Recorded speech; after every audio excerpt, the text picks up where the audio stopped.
share wifi package. Nakuha namin to dun sa ano nila, warehouse nila. Pero buksan natin. Na-demo na sa amin kung paano i-operate. So, bibidyo lang tayo for documentation purposes.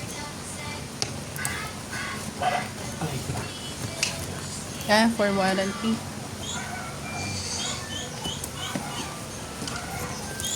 Ito yung package 12 yung nakuha namin. So, ito yung package na may coin slot, tapos billing router, tapos may extra siyang 3 billing router na libre. And Hindi yung for libre life, package yun. for life na yung for life na yung license. So, ito yung steps niya paano maka-connect yung customer. So, ilalagay ito sa may coin slot para makita nila kung paano kumonek. So, pwede din natin ito i-duplicate since may tatlong router pa tayo kung saan natin ilalagay yung ibang router. Yung tinatawag na voucher type. Tapos, so, share wifi ito guys, yung pangalan ng company. So, yung 15 meters na LAN cable, so gagamitin ito from ISP router, which is yung either Globe, PLDT, or Modem. mga modem natin sa bahay. Kung meron tayong Converge, PLDT, Globe, ganyan. So, galing dito, papunta sa billing router ni Share Wi-Fi. Kaya natin yun dyan. Tapos, ito na yung coin slot. Sa dahan-dahan. Dito sila may ito yung Share Wi-Fi LED signage. So, ilalagay ito kung saan malapit yung coin slot para malaman ng mga customer na may Wi-Fi. So, ito yung sana pala yung susi nito. Sa amin yung susi. So, ito yung coin slot niya. Bubuksan natin siya dito galing sa gilid. So, kung nakabukas na siya, tapos twist siya sa pababa. Yan. Nandito na yung mga laman. Dito yung mga laman. Tapos, tignan na natin baka mahulog.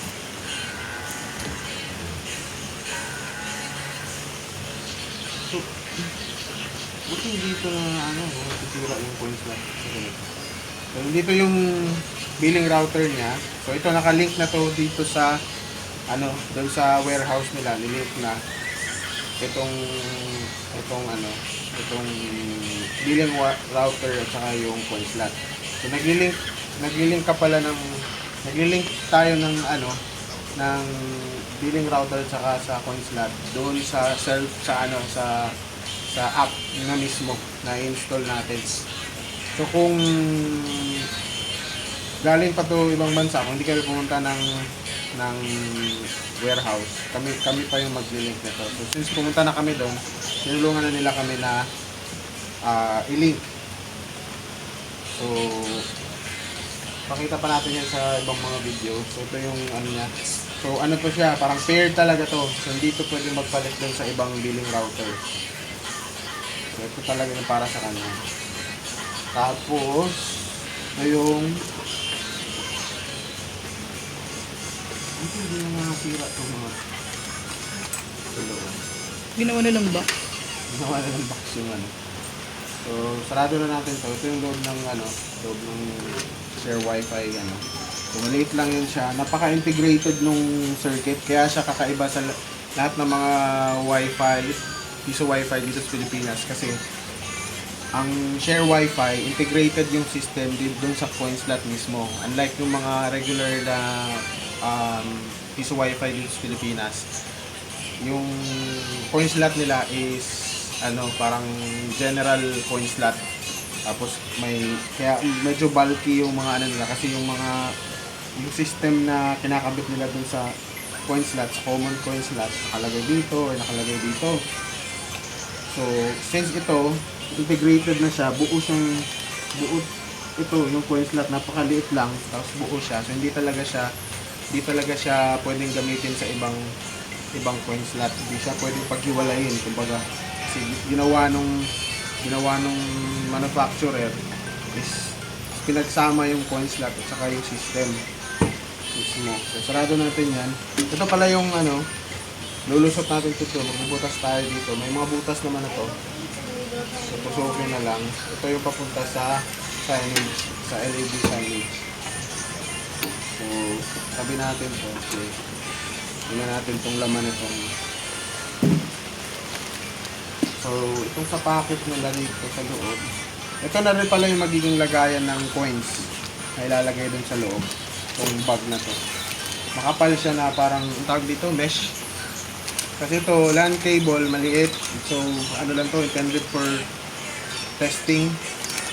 Pero, kung malayo yung ISP mo or yung router mo sa bahay, hindi mo ito magagamit. Yung 15 meter cable talaga yung gagamitin. Tapos, ito yung adapter ng coin slot. So, yung coin slot may sariling power source at yung billing router may sariling power source din sila. Hindi ba sumuta ka pala? Bagay may ano naman to. Tapos, meron silang sinama na fan. Sa fan, mahal pa naman yung mga ganitong fan. Fan ito para sa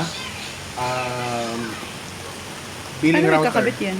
Ilalagay lang to sa taas. Para po ito na kasi katagalan kasi umiinit yung router. So, para lang maano siya. Tapos meron din dito mga tools, mga screws. Etong adapter, para saan ito? Hindi ko na to alam. Sa fan. Sa fan ito, sa fan. Tapos merong mga wall pang mount, mga tocks, may tocks siya nakasama para mount wall natin tong box. Ayan, buksan pa natin yung ibang na isang box. Actually, Separate mo yung router, baka mapagpalit mo. oo, nandito naman sa palit mo. Isasama ko sa dito box.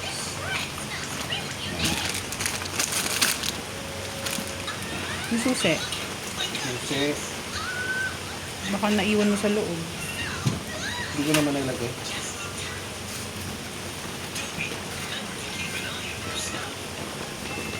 Ayan. Ito yung router niya. May sarili siyang router. Ngayon, buksan natin yung ibang routers. Yan. So, ito yung sa isang box naman. May tatlo tayong router dito. With kasama siya. LAN cable. So, tatlong LAN cable to. Tatlong LAN cable. Tapos, yung router din. So, yung router sa naka-pair na rin ito. Naka-set up na yung account namin doon pa lang sa warehouse. Dalawa. Pero madali lang naman siya. Tatlong router, billing router. So, itong mga router na to, guys, pwede mo na siyang pagkakitaan. Ibig sabihin, pwede mo siya ilagay sa iba-ibang lugar. May kanya-kanya rin